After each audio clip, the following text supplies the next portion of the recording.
Florence Hendy Grabha, who's here with us, who's the head of the Mass Comm department here at the Royal Global University, dear colleagues and dear students. What a delight it is to have today amidst us National Award-winning film director Bhaskar Hazarika in our orientation program 2020 on the lines of opportunities and careers in filmmaking. More than a filmmaker and a person associated with the creative field for many, many years now, the other delight is he's one unique personality who has anything and everything off his cuff.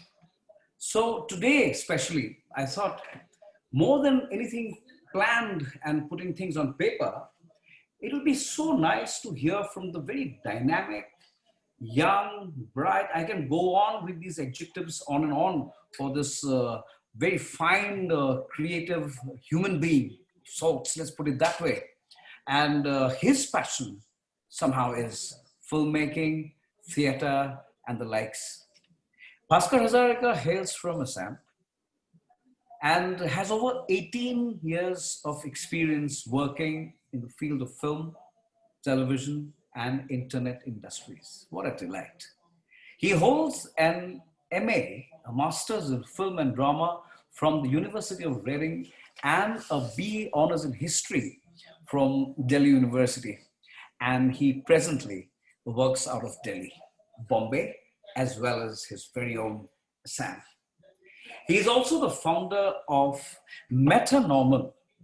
And Metanormal is an independent film studio developing fresh content from the northeast of India, as well as turnkey audiovisual assignments for clients in the government and in various development sectors.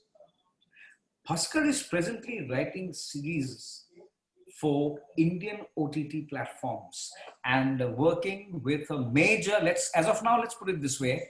If he brings it up himself, nothing like it, that will be a delight. But as of now, let's put it this way, that he's working with a major Bollywood producer on the development of his first Hindi language feature film.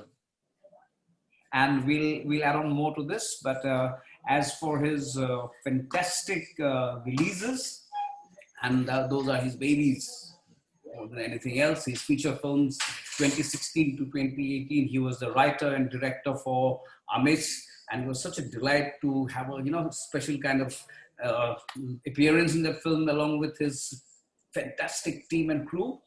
And 2013-14, we saw him engaged as a writer and director for the film that got him a visual kind of a change into the film circuit, especially the region and the country, with Kotha Nodi.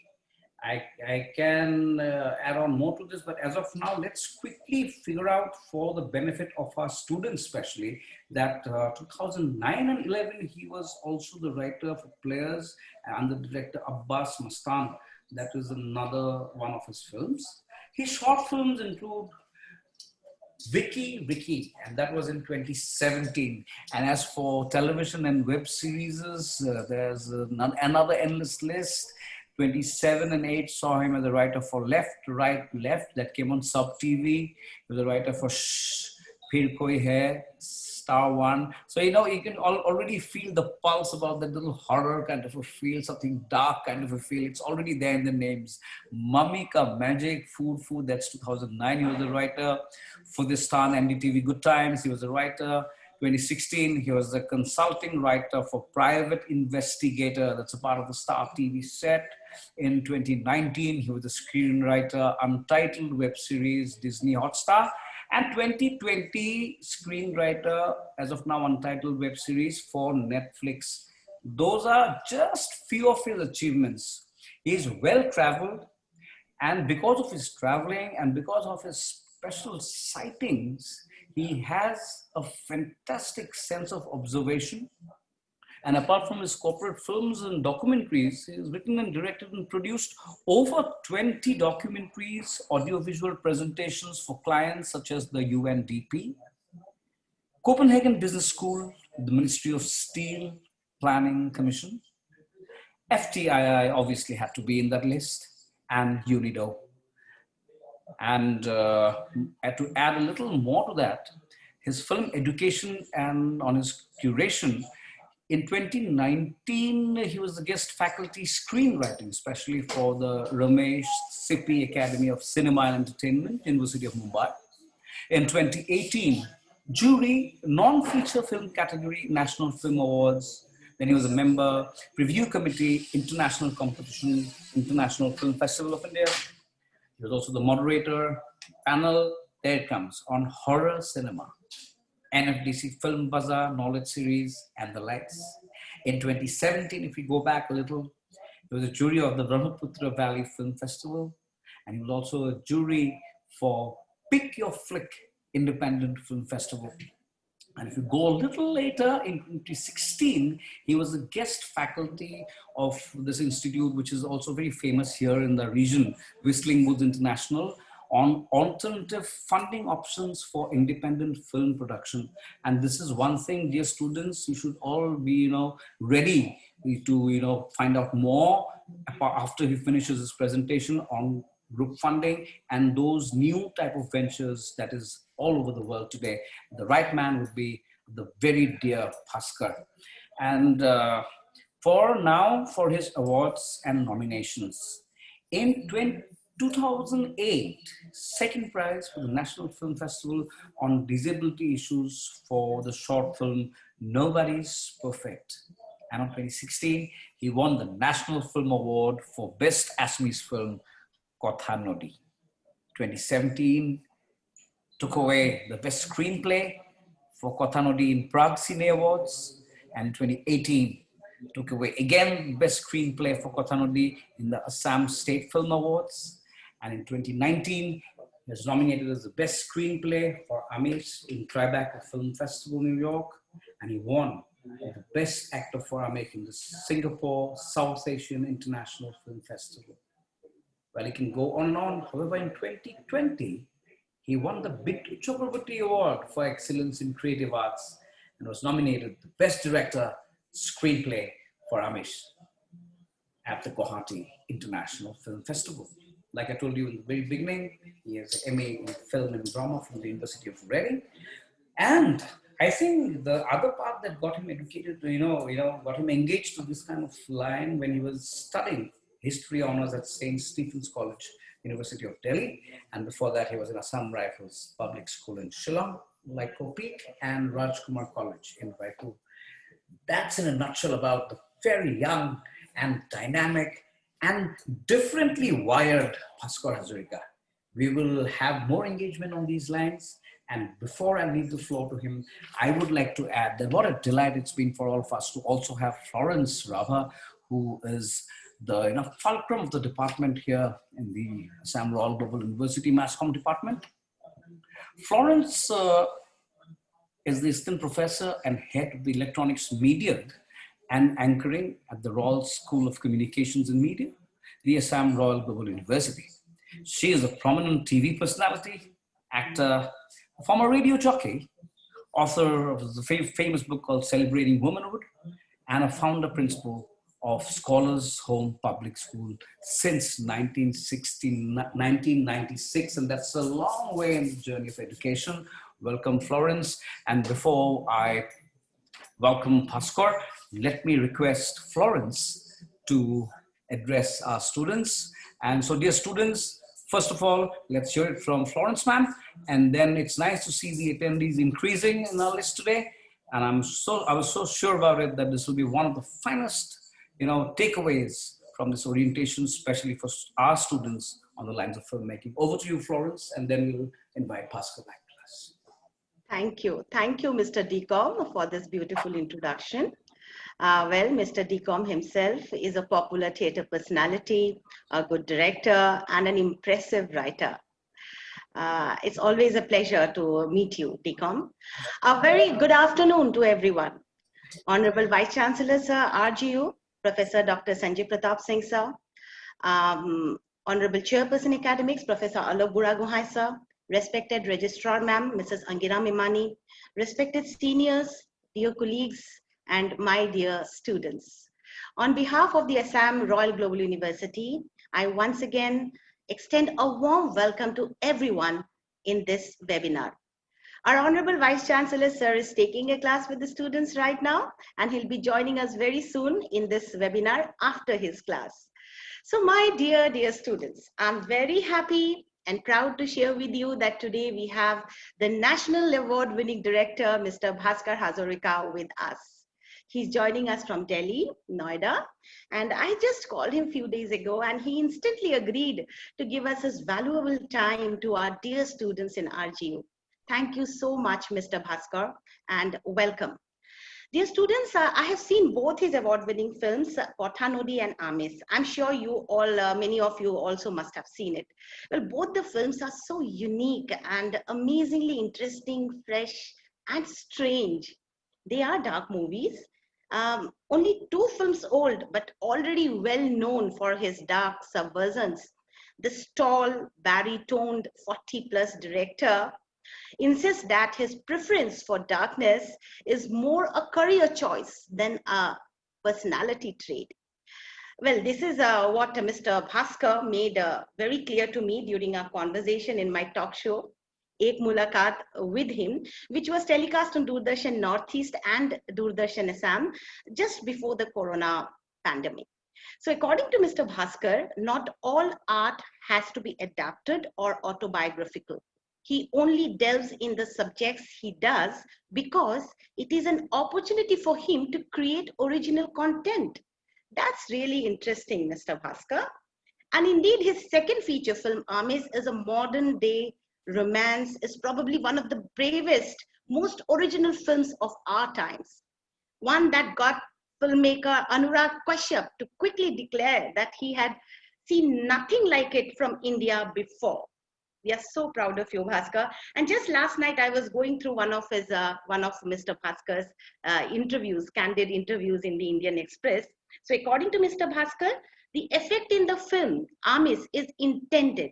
According to him, the idea was to provoke people, to shake them by the neck, to tell them that humans are capable of strange, unfortunate things.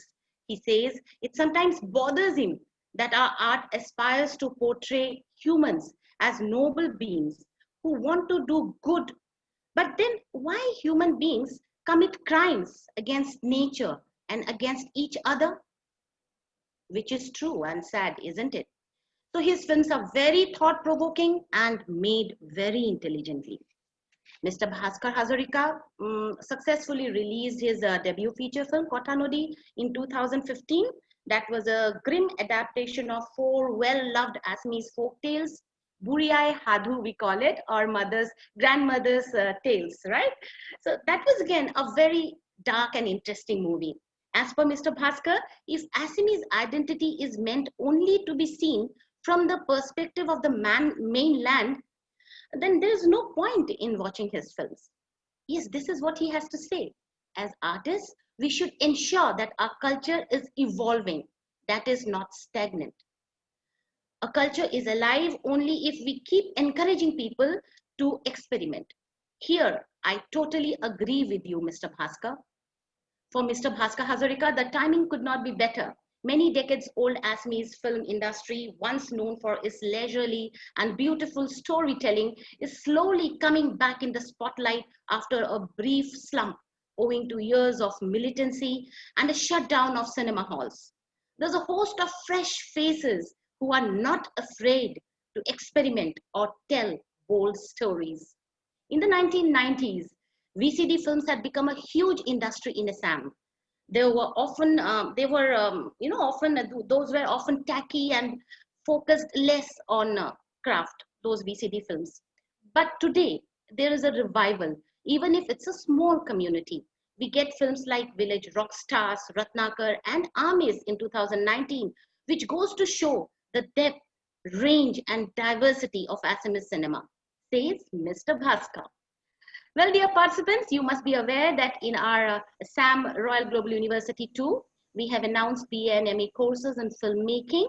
And in the Royal School of Communications and Media, in our Mass Communication and Journalism Department, BA and MA courses, we do have a subject on film studies.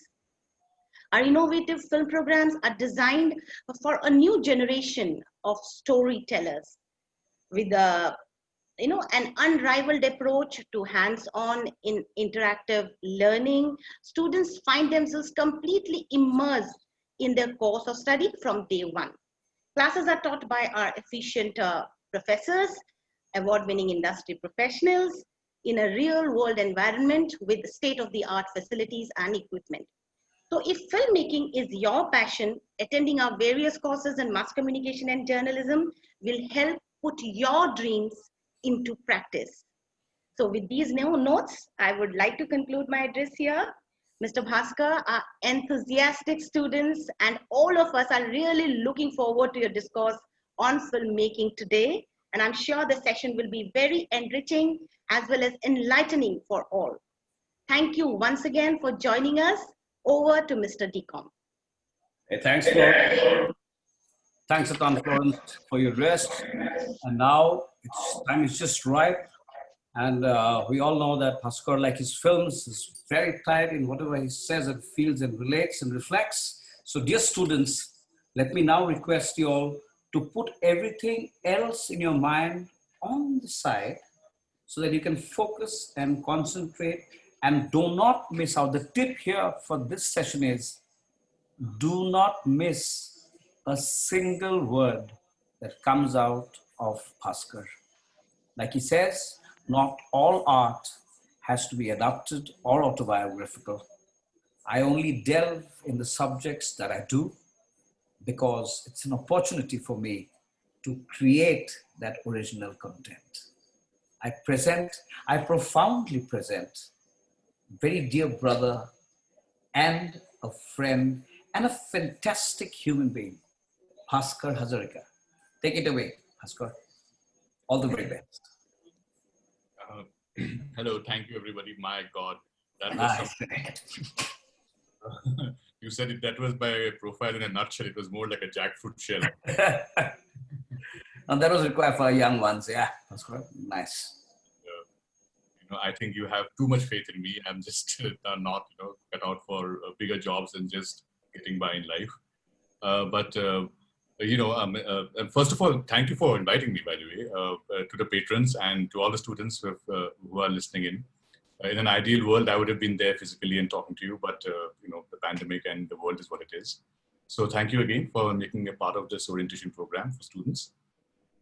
My job today is to actually give you a very quick overview of the kind of the range and diversity of jobs that are available, in a filmmaking industry, if I may call it. Just producing one film takes a crew of about 70 to 80 people. So there are a lot of jobs, and if you are looking to explore something, because I firmly believe that when you're young is when you should experiment a lot, in your choices you make. So you have that time. So I think you might just want to explore some of these jobs. So what I'll do is I'll share my screen so that, it's a little presentation. So let me just do that. Is the screen visible? Can you see John Travolta and Samuel L. Jackson? Very much. Very much. And am I audible? Am I loud enough? Yes, Yeah. yes. So like I said, my job is to give you just a quick overview of the kind of jobs available in filmmaking.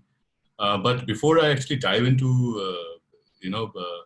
filmmaking, okay, because this is the audience that I'm addressing right now is probably people in their 17, 18 who are just stepping into this strange world where you are suddenly an adult, and so it has its own particular challenges. So I'll quickly talk about 2-3 things, and then we'll move on to filmmaking. So the first thing I want to say is that, about the 21st century, there are 2 big things happening in 21st century. The first thing is technological singularity. So what do I mean by that? What I mean is that, 21st century is very, very different era. In the sense that, there is not much difference between the way I grew up and my parents grew up. But there is an enormous difference in the way I grew up and the way, you guys in the audience grew up. And that is because of technology, which has started playing a very, very disruptive role in the course of human civilization. And I think you should be aware of that as you step into, as you go and try to find yourself livelihood and careers and opportunities. So, as some of you may have already noticed, the growth trajectory of technology currently is exponential, and it is unstoppable. So, things are getting outdated within a year, and you're having to upgrade because the technology is moving so fast, and it has become the bedrock on which modern civilization runs right now. And it is increasingly taking over every aspect of our life. And crucially for your generation, it is altering perceptions of what it means to be employed, what it means to have a job, and what it means, and the very definition of work. What is work? So, when I say technological singularity, what I mean is that there are experts who believe that in the next 15 to 20 years, we will witness something really unique, which is called technological singularity, which is a point in time where a computer is doing more calculations per second than the human brain, which basically means that human beings will become redundant in many ways, and what it boils down to is that there will be no job which will not be safe from artificial intelligence taking over those jobs which humans used to do. So it's going to happen. It's already happening in engineering. It's happening in medical sciences, and increasingly it's happening in creative fields, like which we thought was impossible. That how could a machine and AI do creative things like make films or write stories or write poems? But it's doing it. So it's going to. So you are going to have to compete not only with each other but also with technology. So what I'm trying to say is that when you are looking to have a successful career in the 21st century, you also have to keep tracking the onset of the technological singularity and what impact it's going to have on your career. The second thing is, of course, climate change. So the thing with climate change is it is exponential growth is happening right now. We missed, we had a chance to solve the problem, at least to halt climate change 10, 15 years back. Nobody did anything about it.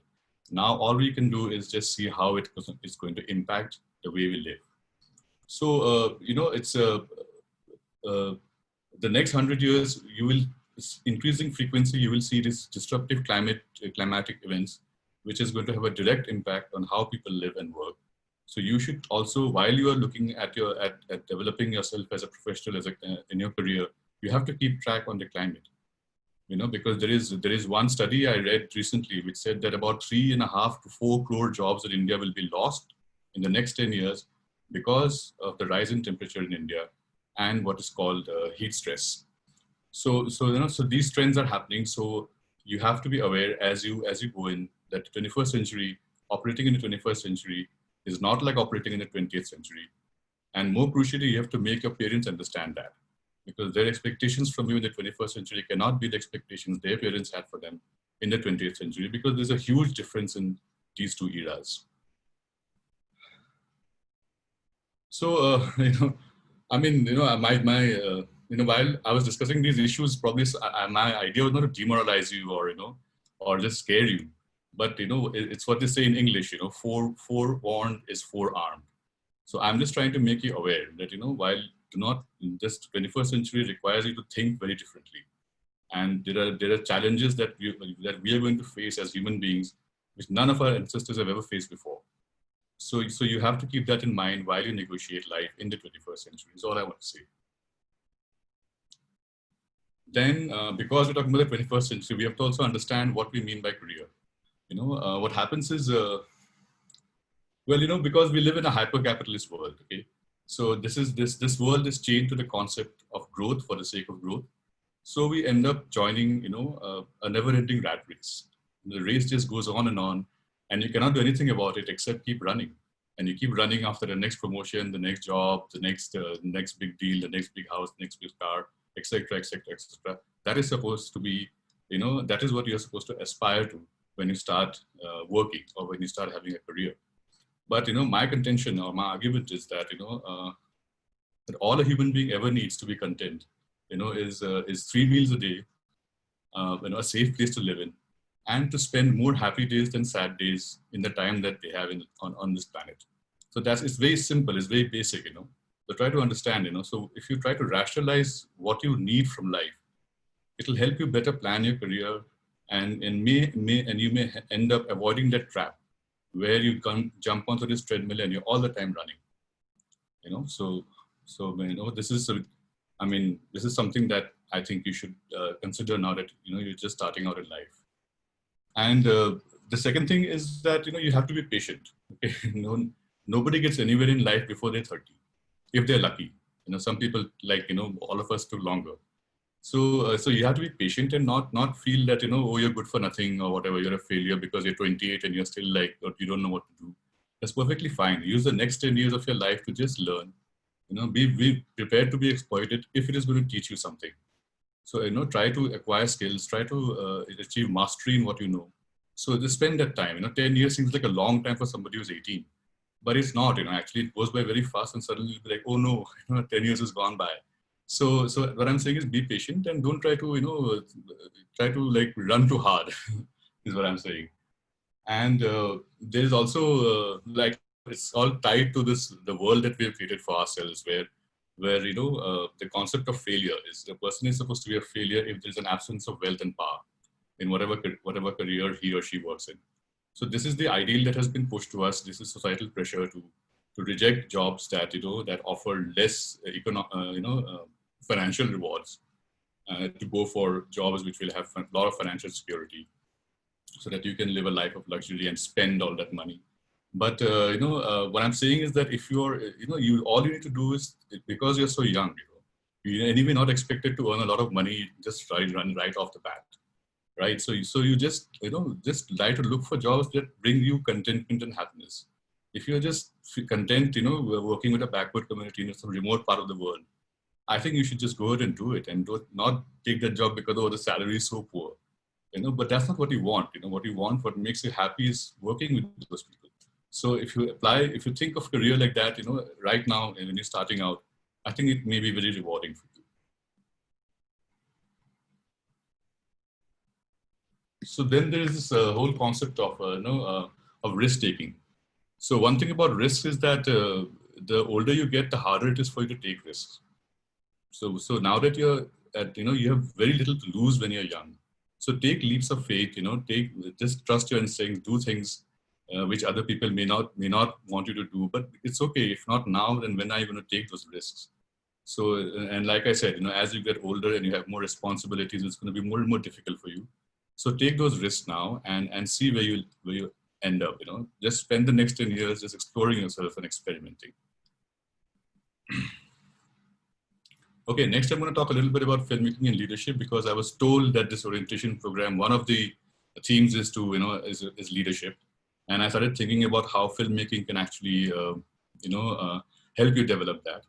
So what I learned from filmmaking is that, it is very ideal grounds to prepare you for a leadership role. First of all, because it demands you to have your own vision and your own voice. So because, as a filmmaker, what you have, in your hands is just a script, just an idea, a vision. Now you need to articulate it. So it takes a lot of self-belief and responsibility towards your vision to make that happen. So it helps you develop that. It helps in developing responsibility, not just for your creative idea, your creative vision, but also, for the entire team that is working towards this vision, because you managed to convince them. So, they say the director is the captain of the ship. Which is true, because when you're on set, everybody's looking at you to make a decision. So so you may make a bad decision or a good decision, but at least it'll teach you to make decisions which impacts a lot of other things rather than just yourself. And finally, what it teaches you is collaboration, because leadership is not ordering people. Leadership is about collaborating, and nothing teaches you more than filmmaking about collaborating with diverse creative minds. Because you see, a film is not like a painting. So you can, a painting, there's one painter who paints and it's ready. Now there's a cameraman involved, there's sound people involved, there are actors involved. There's so many people involved in making film, making that creative product. And these are all people with specialized skills. Your director of photography has trained. He understands image. He understands. So he's trained 4 or 5 years, to reach where he's obviously he's more skillful than you. So you have to listen to him and you have to convince him of your vision. It's not like just because this is my film, I want this scene like this, you have to do it, which is also true. Some people probably do that. But the game is to convince him, and that is also a great skill that all leaders have, the power to convince somebody that what they are saying is correct. So these are the things that, the filmmaking can teach you about leadership. So if you get into filmmaking, you will be exposed to these kind of situations where you'll have to draw on these things for your own development of your personality. Now I come to job profiles in cinema. That's all I have to say about career as a whole. So basically, like I said, the filmmaking is a cycle. So the first thing is pre-production, which is the hardest part, which explains this image I put of Jim Carrey. This is because there's nothing there. There's just some ideas in somebody's head. Now all of that has to come put together in paper, which is very, very difficult.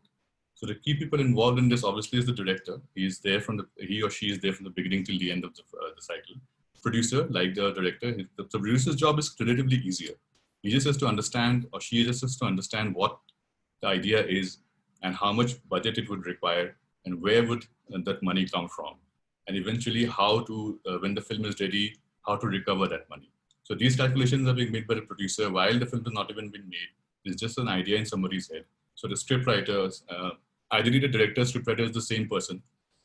So they develop the script, then they sit with a storyboard artist, which is not necessary, but there is this job profile for storyboard artist, whose job is to just storyboard the entire film, frame by frame. It's like a graphic artist's job, and it's a very well-paying job in mature cinema industries like Bombay, and of course in the West. So these are the kind of job profiles you have when the film is in pre-production stage. Then we move to production. So now you've got the money, you've got the script, now you want to go and shoot. So these are some of the people, these are not all the jobs, but these are some of the key jobs, which well-paying jobs, which you can consider when you get into filmmaking. First is, of course, your cinematographer. He's the guy who's shooting the film. Then there's the sound recordist, the person who records the sound while you're shooting. And the costume designer, which is very different from a fashion designer. It's very different job profile. It's much more academic work because you have to clothe characters based on who they are, what their background is, what era are we working as. So a lot of research goes into it. It's a very interesting job. And actually designing the clothes is just a 10% component of this job profile. So it's a very interesting career for you to explore. Then there is the art director. Art director is basically looking at how the film will look, how will the character's house look, how will the villain's house look, how will a particular street look. So things like that is done by the art director. Then there's makeup. Again, like costume designer, it's just not makeup. It doesn't mean just making somebody look pretty. It includes special effects makeup. So, like burnt skin and, horror makeup. So very, very specialist skills these are, and very rewarding careers if you're good at them. And then there's a line producer, because nothing moves on set unless there's a guy who is moving things. So this person is the one who is in charge of logistics, making sure that, if the call time is 5 a.m. in the morning, the first shot, the camera rolls at 5 in the morning, and food is there, and lodging is taken care of, everything. So it's a very, it's a very administrative job, but it's a very fun job because there are a lot of permutations, combinations, especially if you have a very shoestring budget and you have to manage everything in that budget. So yeah, it demands a lot of mental skill. And then of course there's the actor. I don't need to talk much about. He or she has to act well, and of course there's a whole theory behind acting. You can get into it later, but so these are some of the jobs you get on set. Each of these people, except for the actor, they are called department heads. So the cinematographer has the department of cinematography. Under him or her, there'll be some assistants. There'll be light people working with him or her. Under the sound recordist, they will all have assistants. That is the career path normally you take. You become somebody's assistant, you get that experience, and then you become your own sound recordist or your cinematographer. Once the film is made, we get into post-production. So some of these jobs, again, these are like very valuable jobs. Editor, who obviously edits the film, puts the film together. Sound designer, who is slightly different from the sound recordist. The sound recordist on set is, normally they are the same people, same person. But sometimes the recordist is somebody else who's on set recording the sounds. And the sound designer is the person who's sitting and putting the entire soundscape together, putting, deciding on the levels of music, where music comes, what Foley sounds to use, etc., etc. Music director, well, he or she does the music. Colorist is the person who gives you that beautiful cinema color that you get to see on screen. Again, this is a very, very technical job. So, I once met a colorist in Korea who had trained in Germany just on understanding color.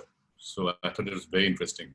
And you get to know so much. The fun about these jobs is not just they pay you well, but they also teach you so much more about the way you look at the world. Because I'm pretty sure, if you're working as a colorist, you will not see the world like we see the world. Then there's the VFX artist who does all this fancy VFX. You see, again, a very valid job. Everybody knows that. And once the film is ready, now it comes the time to sell the film, distribute the film. So there are a lot of jobs in marketing and PR, how you promote a film and how you market a film, and then distribution, which is the more, you roll up your sleeves and talk to cinema hall owners and figure out a distribution plan for the film. So these are the kind of jobs you can be involved with if you love cinema. And finally, where do you get trained in cinema in India? Well, right now, I can only think of 3 places which are really, really good, because I've met alumni from these places and I found them to be very bright. One is, of course, FTI in Pune, very difficult to get into. Satyajit Ray in Calcutta, remarkable, quality of work they're doing. Jamia Millia, one of those old faithfuls in Delhi, who has churned out so many interesting filmmakers over time. And of course, if none of this is possible, just find a film set and just join the film set. Do whatever they want you to do. Even if it's a spot boy's job, just take it, because nobody teaches you more about filmmaking than a film set. So this is the easiest way for you to do. Since you're a student, if you have some free time, just join a unit that is doing a small film and see where that takes you. So that's all I had to say, and thank you for listening. I will be open to questions now. Bhaskar, that was nice.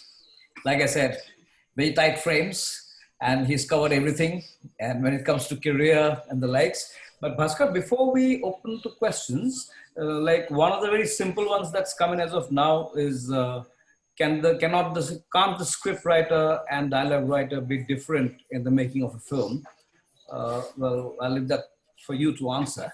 And should I or later?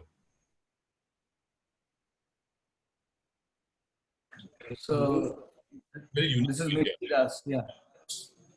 It's a very unique job division that happens only in India, where the writer is different and the dialogue writer is different. Yeah. Partly because it came from maybe the Bombay film industry, where Hindi is the dialect and all matters, so not everybody can pick it up, because not everybody speaks the same kind of Hindi. But ideally, it should not be. The writer should be one person, and like for instance, when I write in Assamese, but I take the help of somebody to translate them into Assamese, render them in Assamese, which is not really a translation. So you can do that, but I think dialogues you should write yourself initially, at least in the first draft. Thanks, Bhaskar. The other thing that in the class we were discussing, that the young ones would be very interested to know the line of the chain that is, and the hard work that goes behind the distribution of a particular film. How do you go ahead? I'm sure you are the director, but I'm sure since you've been a part of this happiness, how would you, take this up on the lines of distribution in the digital era these days, presently? That was another thing there's a lot of young ones wanted to know. Well, that's a very interesting question. Unfortunately, it's one of my least interesting topics for me to explore, because I have a problem understanding numbers, and this is all about business, okay? Because I'm not trying to say that that we make films to make maximum profits, but we want to make films. We want to make filmmaking sustainable. So to do that also is we crunch a lot of numbers. We have to figure out where all money is going to be spent, and it is a specialist job. And most of the skills you pick up while you're on the job through experience, through very, very bad experiences, which you hope never to repeat with your next release. But it's a very, very number-focused game. It's a job for people who like to to game the system, because we work in independent cinema, so we are always at a disadvantage compared to the big corporate films that keep coming in. So how to squeeze your film in through this, how to get audience attention. So yeah, it's a very fascinating career, and it's just that I'm not cut out for that. I'm rather than just make the film. Great. And there's Nivedan Malakar who wants to know how one becomes a VFX artist and what are the good institutes maybe he would like to know. And if I'm sure he has a little interest towards those lines. So what would you suggest, Bhaskar, on the lines of the area of VFX? How should one gear up these days? No, India is full of some amazing places to learn VFX. I mean, all in every city you'll find, these centers which teach you VFX, because there is, the what you will learn is the skill, like how to do things, how to render something or how to create something. But what you need to develop is, your creative vision. So otherwise, your whatever you render in VFX will be great, but if you don't have a vision, then it will just not be the same. What I'm saying is that to develop that vision, that is up to you. You will not get it in some training center or some institute. You just have to expand your mind, read a lot, watch a lot of films. Other people are treating, so it's a more of a personal training that you have to provide for yourself. But the skills and all you can learn in many institutes all over India. Bhaskar, I have a personal question for you. It's a very curious one, though. Like, what my interest was the filmmaking, the craft of filmmaking, and how I saw my father in it. And it was taking out rolls, taking out those films, exposed films, then viewing it in the Finder and going through the editing process. And now, and that was a very quick shift to getting into that digital fora. Do you, as a filmmaker, have any inkling on these lines? Is it anything that you would like to share upon the times then? Because I'm sure when you started filmmaking, I'm sure you had scripts coming out, checking them up and going ahead with the editing process and the likes. And then suddenly the huge force of digitalization coming in. And now the editing is a different ballgame altogether. How would you place yourself in that shift? And what is your take on both these two things? Well, Nigamda, firstly, I'm not that old. Okay. So you was, yeah, I'm not that old. I should have entered, I've entered into filmmaking a little late during my MA program. Uh-huh. But we didn't work with film at all. We worked with high. Oh, you work. Okay. Because we didn't do everything ourselves. It was not like a core, where they were different departments. So I no, my experience with filmmaking has always been digital. By the time I seriously started making films, everything had already been digitized. So I haven't encountered Steinbecks and these other wonderful machines people talk about, of the old times. Okay, great. Because I also remember my father telling me about the smell. That was a different connect on that. The charm, the smell, the Chennai part of making the film and going to Chennai. And there's one of our students, Anurag, who apart from the career lines, he is interested, that is something which you would like to take up, I'm sure. He says that Amik was a very different kind of a film from other movies that we've what they've seen. But what strike your mind to think and make this extra mind-blowing film? How did this concept come into your mind? And this, I'm sure you'll like to take and explain them in your own words, Bhaskar. Actually, I won't, because everybody asks me this question whenever I go. The 10 different versions. I know. Because I really don't know how it all began. It began, it just, like it happens to all ideas. One thought comes into your mind, it goes into the back of your head. Where if you imagine your brain having an office filing system, there is one file called, projects that may become film. There for a long time, when somebody says something else, in this case, Shambura, my producer, we were discussing something, and that triggered, so that file came out of that, and a story started forming itself with a love story about two people who do not touch each other. Yeah. So that's how it began, and of course, then as it developed. Yeah. To take it from there, Bhaskar, I couldn't sleep for 2 days. When you first told me this story, that this is what's happening on the lines of metamorphosis. Bhaskar, I have a question. DCOM, can I ask a question? Yeah. DCOM? Yeah, please. Yeah. Bhaskar, how do you think these COVID times, Corona pandemic is going to affect filmmaking in India? Well, what are the changes? It's just, I think nothing much is going to happen, because earlier there was the fear when the pandemic was at its peak that, oh God, how the hell are we going to have kissing scenes now? because this is just, we have already crossed that peak. I think we are very resilient. We did come back to we were shooting earlier, and if somebody gets COVID, well, the prevailing attitude. Right. You're very optimistic about. And Sanjay sir I has must joined. say, sir's joined us, Florence. So at Yes. this moment, I take Bhaskar. Let's give it a little break. And I'm so delighted to have Sir amidst us. And to quick, before I leave the floor for our Vice Chancellor, sir, Professor Dr. S.P. Singh has been associated with the Royal Group from its inception in 2009. I have to say this little bit, sir, and I've kept it very brief. I know that we've been trying to give this out, but we are so delighted to have you amidst us. And he was a founder of the institution. He further moved to MIT Education Group in 2013 and joined as the senior vice president academic of the group, and was responsible for functioning of 6 MIT campuses situated in different parts of the country and abroad. Well, he also served as the founder vice chancellor of MIT University, Chhattisgarh, for almost 2 years before joining the Assam Royal Global University in November 2016 as the founder vice chancellor.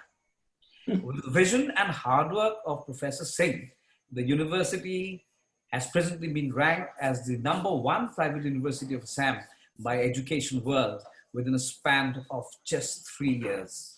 And with more than 3 decades of rich experience in teaching, research, academic administration in institutions of repute across the nation, Royal Group is blessed twice to have the association of Professor Singh in its journey so far. And while serving his second tenure as Vice Chancellor of Royal Global University, Professor Singh has completed almost 20 years of headship of well-known academic institutions of the country. And as a geologist, MBA, and a law graduate put together, and with his PhD in strategic management, Professor Singh is also an ardent baseball player and has been actively involved in various social and cultural activities since his university days. So what a delight. We know that you've been keeping very busy, but despite your busy schedule, thanks so much to you taking out time to join us today.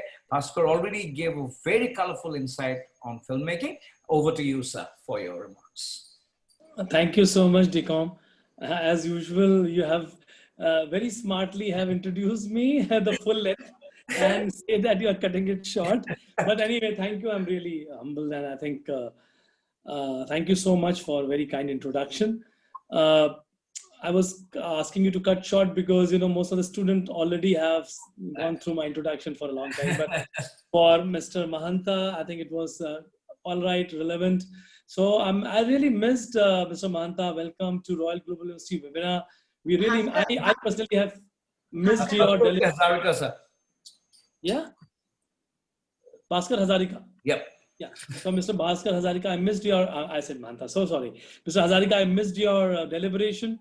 And I was actually in another class. I think Florence must have told you in the beginning. Yes. I was having 2 continuous classes from 150 to 340. So it's continued. And but then in that particular class also, I was thinking about today's deliberation of yours, and I was trying to teach my student about the member of upper house that is called Rajya Sabha. And the President of India is having power to nominate 12 members from different fields of life, from literature, from film, from music, from culture, from arts, in the upper house. So I'm just trying to link that particular thought of mine, which I was discussing with my class 7 minutes, 8 minutes back, to this forum, that you are also a very renowned, coveted winner of the award, and you have done so many good movies, short movies, series, television series.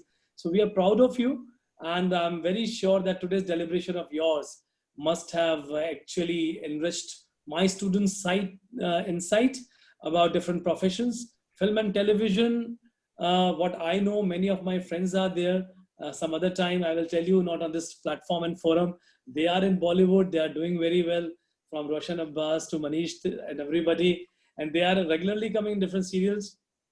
But at our point of time, probably in your point of time, it was altogether different, thinking to go to Bollywood and go to Mumbai and do something there. But yesterday, day before yesterday, I was talking to somebody, and somebody was telling me that I want my daughter to be admitted there in Mumbai in a particular course of journalism and mass communication, film and television, so that if at all she is willing to go and join film and television, she is free to do so. Means the time has changed. The parents are also very open-minded in comparison to our parents. And also the situation has been changed. I don't know, maybe the business has grown to a big amount, or also the environment has become conducive, or maybe there are many jobs or many new professions have come up in the Bollywood industry where people are keen to go and join and then can have their livelihood earned and have their passion fulfilled in huge numbers. So this is my feeling about Bollywood, my feeling about film and television, my feeling about this profession. And we also have launched this film and television in our university. We are eagerly waiting for a few more students to join in. But I'm very sure that this particular profession will grow. And I just want to add on, one of my friend's daughter, she is doing something in US and something in Hollywood. I said, well, of course. I said, what course she is doing? So she is doing masters in script writing. Only she is doing a master's in script writing. So I'm an education system. We were not formally producing filmmakers, directors, writers, script writers, and cameramen, and so on and so forth. But I think the time has come with many institutions already come in. I think Subhash Ghai came to our institution and campus. We have Whistling Woods. We have many other institutions in the country which are trying their level best. FTTI, Dharmendra Narayan is a close friend of mine. He was the director there. So many institutions are there. The only issue is that now, I think what is the problem? That talent, most of the time they think they don't need any formal education. Talent themselves grow, and talent is grown in the streets of Bollywood, the streets of Hollywood, the streets of Lucknow, or the streets of Guwahati. I agree. They have been found in villages and they have been found in all the places. But talent also, I would say, if they come to the right place, they can be polished better. From Anupam Kher to everybody. This is my personal feeling. I don't know. I have not heard you what you said, but my understanding to this particular profession is that many people shine off without formal education of this sector, but many people shine after formal education of the sector also. It depends how passionately they have done it. So this is from the educationist point of view, DCOM. I can't say more than that. This is not my topic, not my domain. Thank you. Thank you, sir. Thank you, sir. Thank you so much, sir, for your remarks. And it was so nice of you to join us amidst your busy schedule. And now we'll take it forward back to Bhaskar. And Bhaskar, there was one more question that the students were very keen to know. That apart from the drive behind making films, what made you pursue a career in filmmaking, a professional career in filmmaking coming from this part of the country? And there's a parent's take also, Bhaskar, just to let you know, they were all discussing that parents are not very keen in their wards, the son and daughter going into this field. But so if you could just in a collective manner, put it all together, your drive, what made you pursue filmmaking, and the parents' point of view as well. Bhaskar. I pursued filmmaking because I think since I was 16 or 17, I pretty much knew that I wanted to tell stories. I wanted to write stories. But obviously, the plan was to become write novels or whatever. But I soon realized because books are not nobody reads. But cinema is enough. So if you tell my stories, why not tell it for a screen? It reaches out to more people. So that was a very simple, very raw adolescent calculation in my brain. It started me going. I didn't have any other purpose. I just thought that, and because I was none of the other jobs were interesting enough for me back then. I'm talking about the early 90s. So it was either government services or management or so this just sounded not my cup of tea. But this, telling stories and trying to make a living out of it was what I wanted to do. That is why I got into it. And the second question was, parents. So how to convince parents? Well, Well, you have to have an honest chat. I never had it, so it's not like I'm telling you, I'm preaching what I have practiced. This should be very helpful, Bhaskar. Yeah. Well, my parents were very good with the fact that I wanted to do filmmaking. They understood me.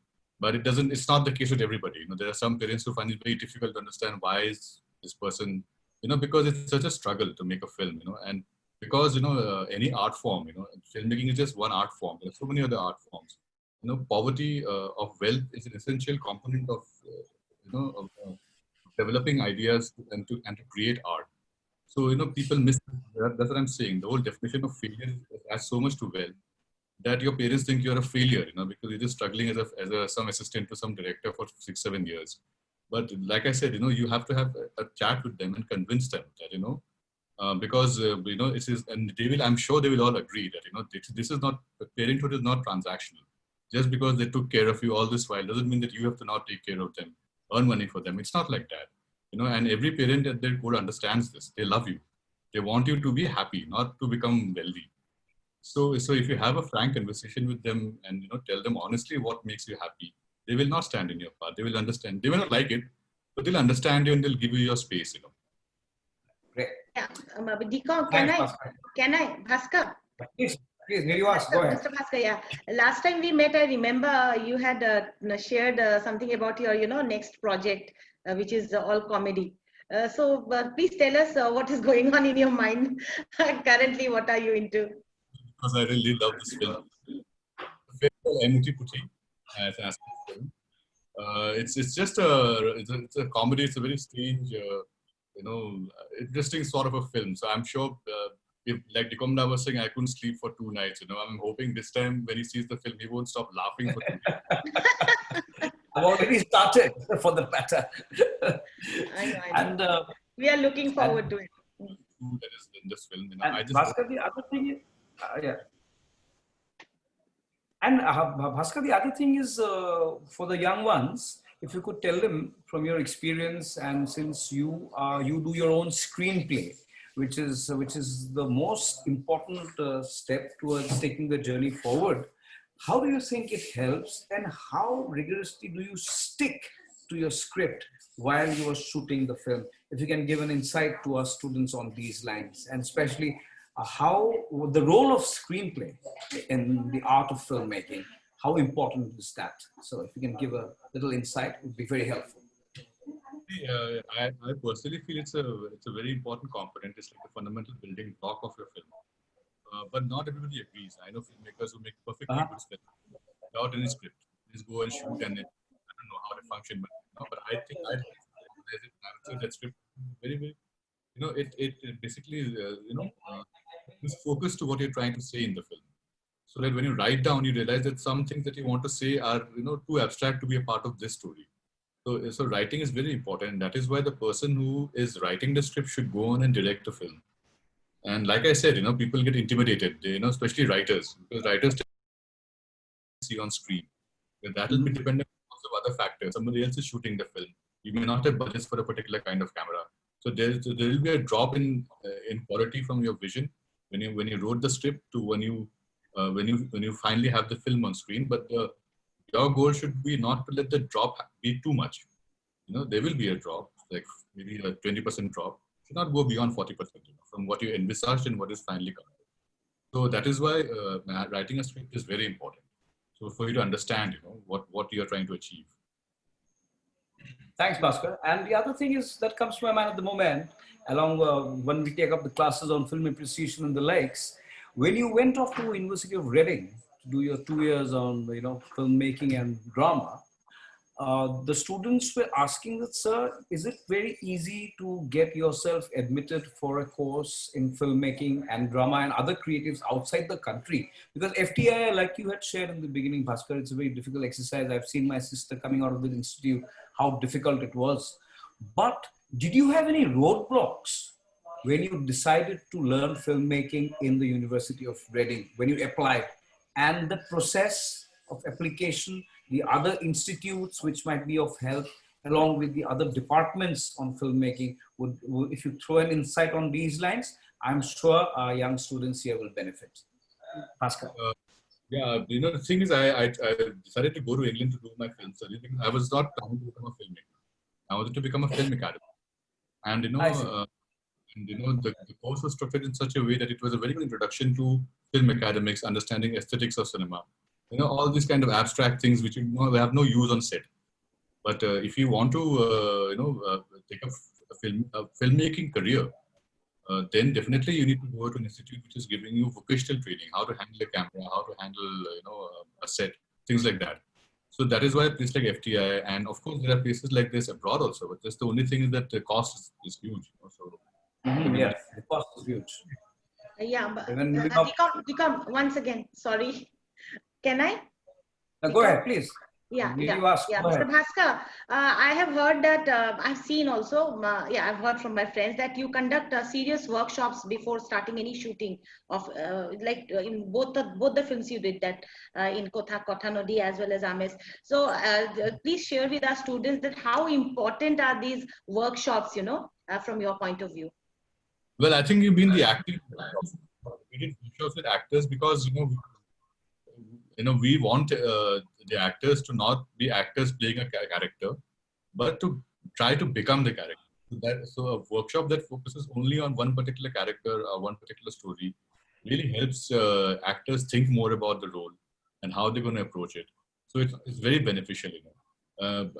With the crew, obviously we've been having meetings regularly off and on throughout pre-production, and we continue. We have a lot of jam sessions, figuring out from the art director what he needs or she needs. Figuring out from the cinematographer what he's looking for, what she's looking for, things like that. Thank you so much, Bhaskar. And we hope that we can call you sometimes to our university also, to our campus, so that our students can also have, a workshop with you, a jamming session, maybe, if you can give us time, we'll be very happy.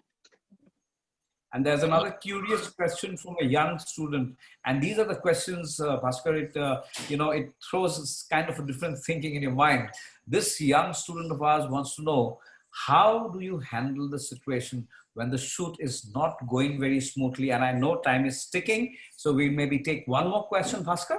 But before that, if you would like to answer this, how do you handle the situation? Because I've seen you performing in a very calm manner, no matter what, despite your hand broken with hand on a sling, how you took up the production. But how do you take things so calmly? And what is that art inside you?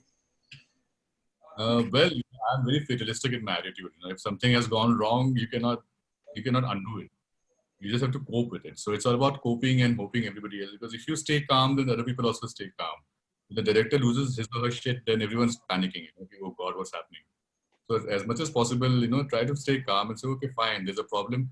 It's not like you're expecting to shoot a film without any problems. There will be problems. And, it's just about how you cope, how you deal with those problems. Having problem solving skills. The quickest way to come out of this panic situation is to solve the problem. So if you devote your time to that instead of stressing or fretting about the problem, then it will be easier, I think. And that should go in very deeply to all our students and everyone else who's a part of this exercise today, that it's good to stay and keep your mind very calm and at peace so that you can handle these kind of situations. And there's another very curious, sweet one. And I think with that, we will, we'll check the time once again. But our kids wanted to know who is because they've been doing these, choose your director, favorite director kinds, write a paragraph, at least know these big names. So who is your favorite director and your favorite movie of all time? And I know how difficult it is to answer that because you might have such a huge list for that matter. Bhaskar. This can only be truly answered by a person who's about 6 years old, who's seen only about 10 films in their life. Exactly. I'm sure that was a brilliant way of answering, because I've heard this coming in off and on for a lot of directors. And like Florence had also added, Bhaskar, going forward, and that it's good to know that you were also discussing a creative project along with your young daughter, and you were bringing her over to Assam this time, like the chat we had on the phone yesterday. That's very interesting to note. And I'm sure we'll learn more out of those exercises that you've had with the various age groups, and your daughter being a young one. And also, I'm sure she's like a young adult. We can't wait to bring you over to our university for one of those very intimate discussions on the lines of filmmaking and the craft. And for today, I would like to thank our VC sir for joining us and also for allowing these kind of healthy discussions that keep on going regularly amidst our university. I thank Florence for taking charge of this entire session, and not to mention at all, but so much of thanks from the deep within to Bhaskar for taking you, out time Bhaskar. to being a part of our happiness this evening. And I'm sure all our students and everyone for that matter who's joined this webinar is delighted from the insights thrown in. Thank you, DCOM. Thank you, Bhaskar. I'm ending, Florence. Let me just end up and then you can, thank up.